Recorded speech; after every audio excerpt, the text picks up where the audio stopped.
Hey everyone, Janie here. Welcome back to my garden. I just had to jump in. I'm sitting on the couch. It is late at night and I am trying to salvage this video with Jim Putnam. And yeah, I'm so disappointed. I messed up so much on the audio. Audio is like my arch nemesis. It is so difficult for me. And I must have put my microphones on the wrong setting or something like that. But the audio on this video is bad. Yesterday's video, it wasn't good either. And I tried my hardest to fix it in editing. And this video is even worse. So I was debating between not posting it at all and just telling you guys that it was just a wash, or posting it and then maybe you all can turn on closed captioning or something like that, because it is such a good video to see Jim Putnam do propagation at my house. So I decided to post it, but just know it's not good audio. And if you all just want to stop watching it, go watch his channel. He has a fantastic playlist with all the propagation that you could ever have on his channel. He also used his microphones for all the other videos that we did at my house. And I know he's posting one today, the day that I post this video. So head over to his channel and you guys can watch that one as well. So anyway, I just wanted to give you all a heads up. I know the audio is terrible. I'm so disappointed and I'm so sorry. And I'm so sorry to Jim. I feel like I wasted his time, but it's a really, really good video if you can even just hear the littlest bit of what he has to say. So I hope you all enjoy this. Hey everyone, Janie here. Welcome back to my garden. We are on video 2 with Jim Putnam from HortTube on YouTube. Thank you so much for being here. Well, thank you for inviting me. I appreciate it. So Jim, I've said this before, we did an interview yesterday. Well, the video was shown yesterday. And I was basically fawning all over you saying, you taught me how to garden, which you did, right? But one of the things I think that sparked joy in my gardening life was learning how to propagate plants, right? And you have a playlist on your channel that has like 50 videos of how to propagate, which I literally have watched every one of them 2 or 3 times. Some of them I'm building structures and all kinds of things. Overcomplicated. It's actually easier ways. It's really interesting though, because I think that once you realize you can make a plant, by yourself, it's just the coolest thing. Okay, so if you all haven't seen the video that Jim did, how to take cuttings from your neighbors. Right. Yes, do you know? I did. It is Some people said it was like they were being serious, like I was being serious. Oh my God, I loved that. It was the best video ever. It was basically a video of Jim, if you haven't seen it, and he's going around, sneaking around and trying to get cuttings from his neighbors, which it was a joke, right? Well, I know people in this business, it's not a joke. They will not leave your garden without cuttings in their pockets. Some people check them when they leave. Some people take cuttings at garden centers, I've heard. That's bad. That was bad. And people put up YouTube videos on it, and I'm like, well, that's you're gonna get in trouble. So anyway, it's one of my favorite videos. I will link it in the description down below. So I asked you if you could give us a little tutorial on propagation. The big thing in particular that I want to propagate is heliotrope, which is one of my absolute favorite plants. And for some reason, it's really, really hard to find around here. Right. So you want to carry them through the winter. But they will overwinter for us. They overwinter for me. Okay. So I got you. Yeah. So for me, they would be annuals, but I could use them. I could take the cuttings and then keep them in the house through the winter and then plant them back out. There you go. That either, They say heliotrope is down to zone. Some places I've read said down to zone 10. Some places I've read said down to zone 9, and I'm zone 9B. But I actually have experience with overwintering them. I just want more. Right. So before we get started, can you talk to us a little bit about like the rules of propagation? Because I know that there's some laws, whether it's patented or branded or something like that. Well, the patented plants are people's lifetime work, and so I'm not going to be teaching people. People asking me all the time about teaching them how to, root some sort of, plant that's patented. Right. Think about, I think people have a mixed emotions about patenting living things. So, they don't have a problem. It seems like, with a patent on the bumper on your car or whatever. But if it's alive, they think it's somehow a creation of bigger, some bigger thing. But this is people's lifetime work. It takes years and years and years. You've got a redbud sitting back there that you're going to plant, I guess, out here at some point, and that redbud is somebody's life work. You know what I mean? So we're not going to, give that guy 20 years on the patent. They only get 20 years. And the other thing, and I had this conversation up at Isley sometimes we'll get a plant propagate or protected, and then it takes like 3 to 4 to 5 years to get it up in production numbers. So like you're like with other things that get patented, you can just start stamping them out. Right. Right, and you can start selling them tomorrow. Like annuals or something like that. But plant patents, a lot of times, by the time they're numbers and people can find it and they're excited about it, we're 5, 6, 7 years into the patent sometimes. Right. So they only have a couple. That's what I'm saying. Yeah. So leave the patent. Give them the time they need to make their money. Yes, right, yes. Yeah. But these old standbys that are in our gardens, you know, feel free to dig them out of the ground, divide them, share them. A lot of these perennials actually would like to be divided sometimes. Right. You know, they get crowded. Yes. Hostas get crowded. Yeah. Things get crowded.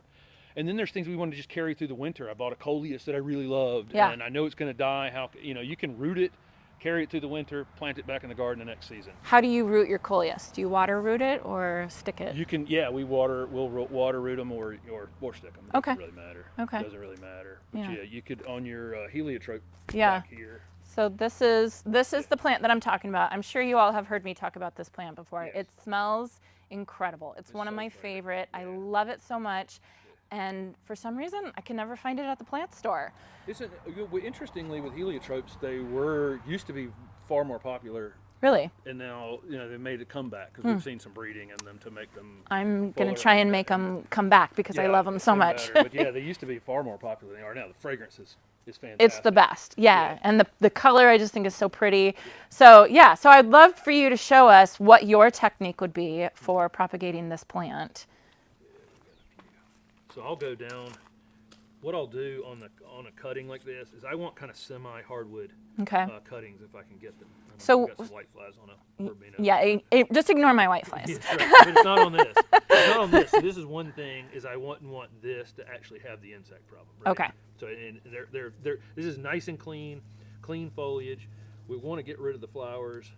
For sure. That's just energy we're using to you know, that we're trying to put the energy into rooting. And I want this kind of semi-hardwood material like this, and I'll just take I'll strip a few leaves off the bottom, like that wound, those wounds that I'm creating, when I strip that off, that's where probably the roots will initialize from there. From that spot? Yes. If it's not enough of a wound, I can go and use my pruner and just do that. Okay. And then I'll just cut this one, maybe above this leaf right here. That's a really good looking cutting right there. So that wounded on the bottom is going to root, and that is going to create a plant eventually. Yeah. And then we can come right here and get one more out of this. And I'll cut a lot of this newest growth out of them. I mean, I don't want it putting energy into trying to grow, so I want to cut that off. But we've got 2 cuttings here. I'll wound the bottom of this one as well, like that. Okay. And so there's my 2 cuttings that I got off that one stem. I probably could have figured out how to get 3 out of it, but that's that's good all right. enough. And then I'll back up to where Jason is standing. I have a container here with, this is just compost, but you can use whatever media you want to use. Like potting soil? Yeah, make sure it's well saturated. Okay. You have some rooting hormone? Yes. This is a powdered hormone. I have pretty much exclusively shifted to gels. Oh, really? So it's basically the same, a lot of times the same materials we're using, but the gels stay on. Okay. So when I take this cutting and dip it in the powder, when I stick it down in there, some of it's going to come off. Okay. Right? That gel just grabs hold, and I find that I get more consistent. So it's the same ingredients, it's just a different medium. But there's several different, there are lots of different rooting hormones, lots of different chemicals we use, but I overall, as a homeowner, I think you can get the gels off Amazon. You can list one down below. Yeah. And they're more. I get a more consistent outcome. What do you think about dip and grow? Dip and grow's fine. It is? Yeah, it's a powder. Okay. Like this. No, it's a water. It's liquid. That one's like 1 cap full of water. The concentrated and 3, liquid. Yes. Yeah.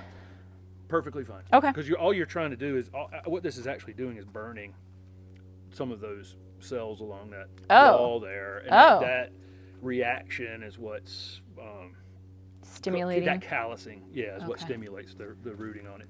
Do you have to use rooting hormone, or do you think people could get away with not using it? It depends on what it is. Okay. So there's lots of things like that. A lot of these perennials will root easy. This will probably root without a rooting hormone. Okay. You know, so it's woody plants probably would benefit from it. Things that take a little longer to root. Okay. Because these will root pretty quick. Okay. So yeah, that makes me excited because I want a whole bunch of these. So. But typically, I'll take, you know, in order to not knock this rooting hormone off of that cutting, I will punch a little hole, you know, in there, and then slide it in, and just pinch that soil back around. So how far should we put it in? Like over the first node, or? Yeah. Well, I'll probably, you know, about a half inch to an inch down. Okay. Maybe a little more on a woody ornamental cutting. All plant growing, and I don't care what it is, whether you're rooting something or if you're growing something in a container, the kill zone is down there.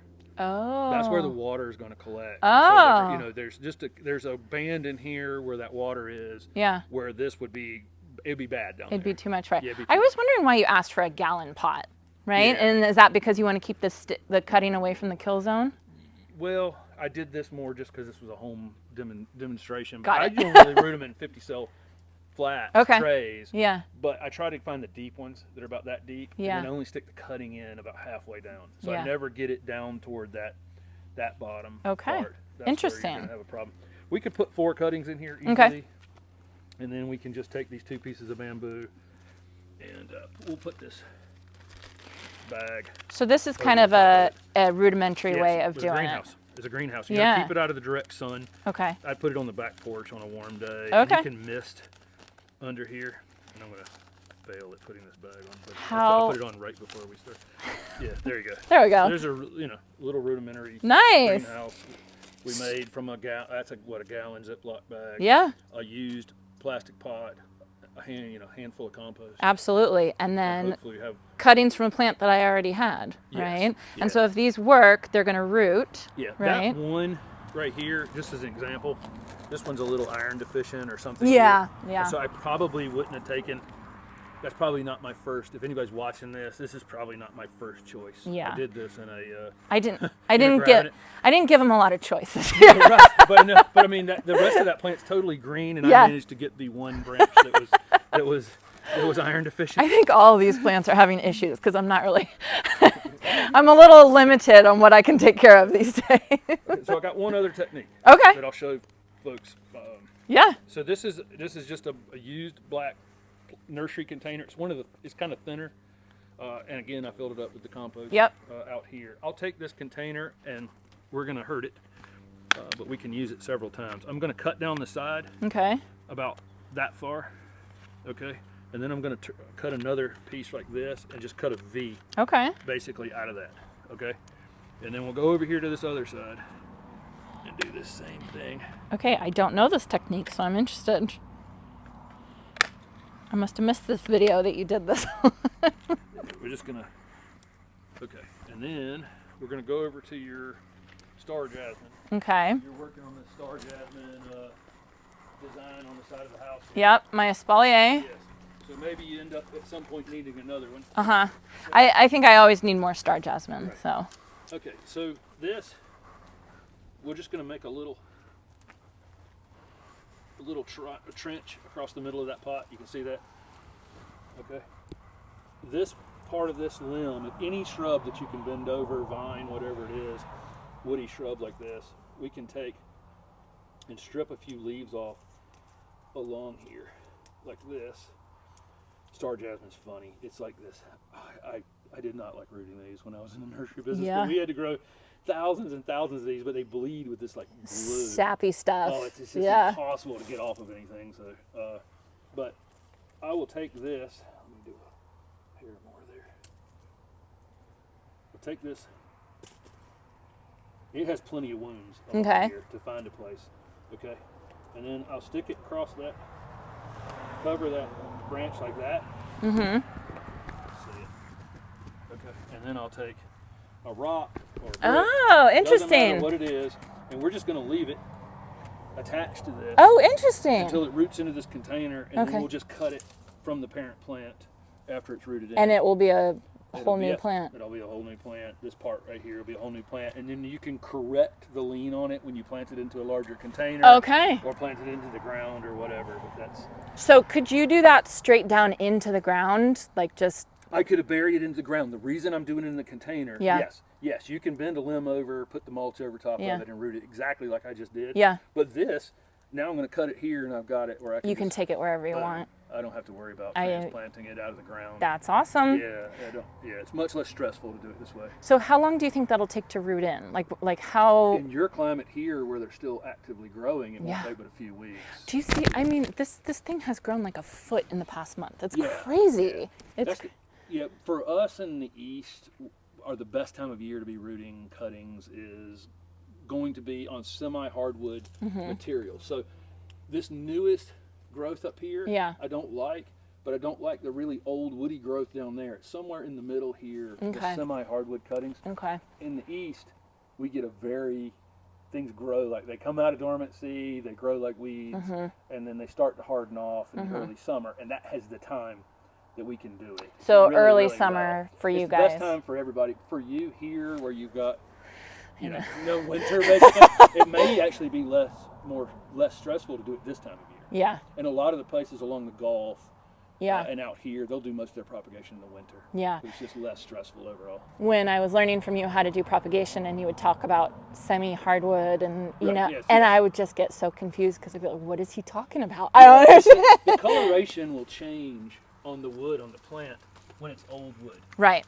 Like that. So and that's not to say that old wood won't root. It just typically will take longer. And so as a home grower, where something's going to take a long time, it's going to give you a lot of opportunity for things to go bad, right?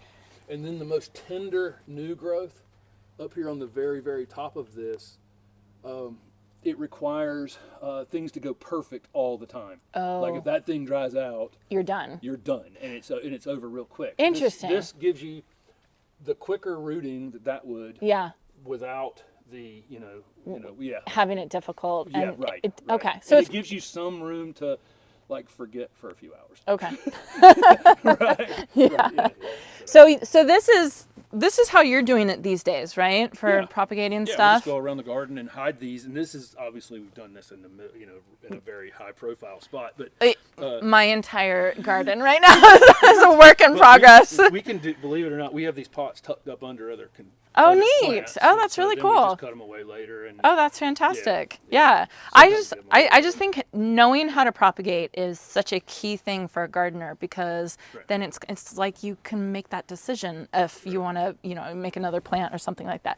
Within reason, of course. There's always within reason. But I just think that it's just the coolest thing. It is. My entire nursery business was based on plant propagation. So when you had your nursery, you propagated everything? We propagated. Not only do we propagate everything, but that was my entire business. I sold either rooted cuttings, just where they're just barely rooted, or I grew them out into trade gallons. Like this is a trade gallon. We call it trade gallons. It's really 3 quarts, but people call it a gallon.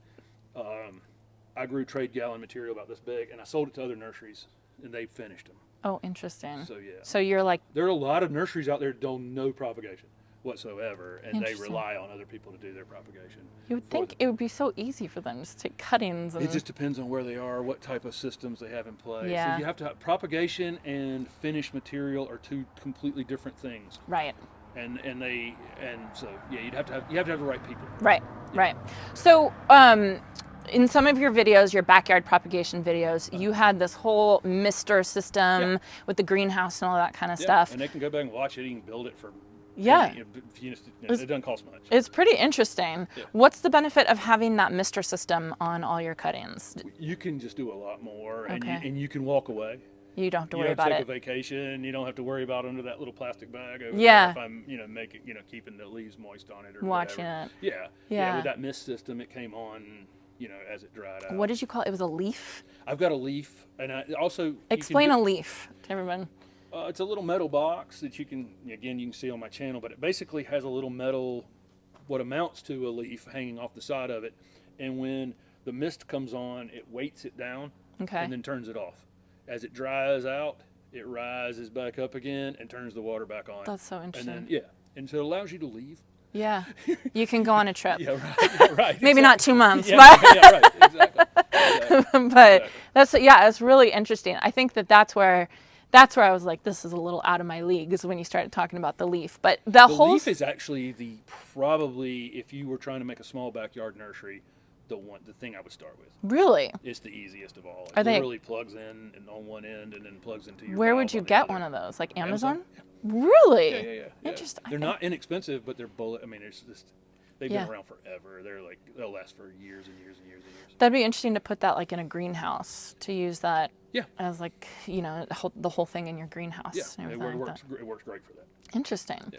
Well, thank you so much. Thank you. I mean, this is like learning from the There are a lot better propagators out there, and I still learn about propagation. But you when I go have to places. experience with it. You know how to talk to us. You know how to talk to me in a way that I understand it. And I think that's why I really liked your whole videos. The backyard propagation is because that was the first video I saw that I actually understood what you were trying to say, you know, and then I could go out and do it myself. So I think propagation is one of the most fun things you can do in gardening. And it really expands your whole world. All of a sudden you start going to, you know, you're looking at plants differently and thinking like, well, Yeah, right. Yeah, right. Yeah. I can get 10 plants out of that one plant, right? So that first plant is free, right? Exactly. So, yeah, so I will definitely be propagating my heliotrope this Good. winter, Good so I luck with it. appreciate it. Good luck with it. Thank you. I'll keep you updated.